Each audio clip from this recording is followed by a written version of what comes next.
Okay, let's get into it. Today, we're doing a bit of a deep dive on Stephen Crichton. He's a big name in Australian Rugby League. Right, but we're looking at him specifically through the eyes of, say, an American sports fan, using the info we've got.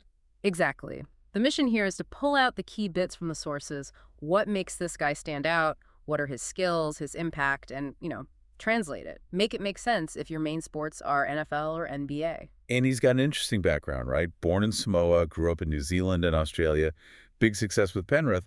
Now he's captaining the Bulldogs. Yeah, Canterbury Bankstown Bulldogs. So he's clearly a major player over there. These sources should give us a good map.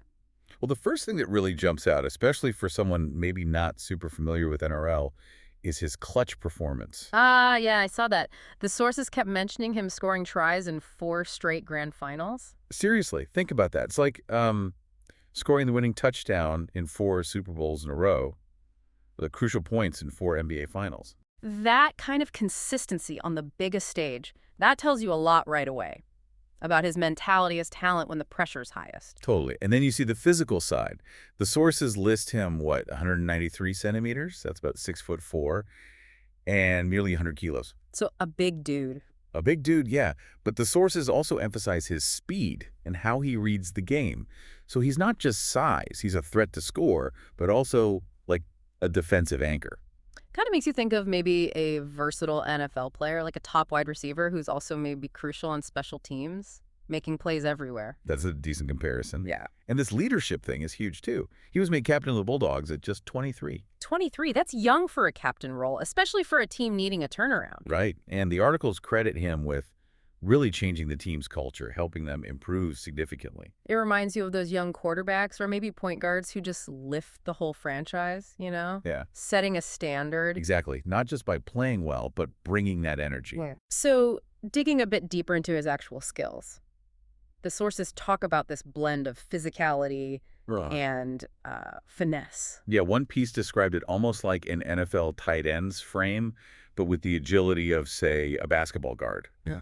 Which is quite a combo. Do we have any stats to back that up? Yeah, looking back at his 2022 season, for example, sources mentioned 13 tries, and there was like touchdowns and 32 goals, which are like extra points or field goals. Okay. Plus averaging 134 running meters per game. That's consistent ground gained, breaking tackles, and really high tackle efficiency on defense. So he stops people too. Oh, yeah. That's why some experts called him maybe the best defensive center in the game. Okay, let's pause on center. For an American fan, what does that role look like? How do we frame that position? It's a really interesting spot in rugby league. You almost need to think of it as a hybrid. Part wide receiver, part safety. Okay. Explain that a bit. Well, offensively, they're often out wide, needing speed and power to finish tries. Defensively, they're on the edge, needing to shut down the other team's attacking threats. So, good reads, solid tackling. Crichton seems to excel at both. Gotcha. And his career path was different too, right? The sources mentioned coming up through junior leagues, not college. Yeah, completely different from the U.S. system. It's this club development pipeline. Kids join a club young and can progress right up to the pro level within that structure. No college draft. That is a big difference. And his move from Penrith, where he won titles, to the Bulldogs, it wasn't just about money. Seems not entirely. The sources suggest things like roster management and club priorities played a big role. Different dynamics than maybe pure free agency here. So beyond the skills, his role as captain is strategically huge. Like you said, that franchise QB or a team captain in basketball. Definitely. He sets the tone, especially defensively. The articles really highlight how the Bulldogs' defense improved massively under his leadership, became one of the toughest in the league. That points to like real rugby IQ, right? Reading the game, motivating guys, delivering. Absolutely. Qualities admired in top athletes anywhere in any sport.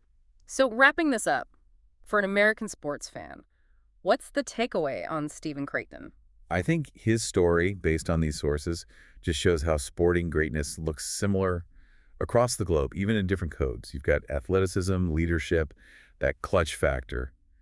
It's a fresh angle on superstardom. Yeah, a reminder that incredible athletes and compelling stories aren't confined to the leagues we watch most often. Definitely. Whether you follow NFL, NBA, whatever, yeah, you can appreciate what he brings. And maybe a final thought for everyone listening, something that came up in the sources. Creighton's path through junior club development, skipping that whole college to draft system we know. Right. It makes you wonder, doesn't it? Are there really effective ways to develop elite talent out there that look totally different from the dominant American model? And could we be missing out on some insights by not looking closer at how other parts of the world find and nurture their stars?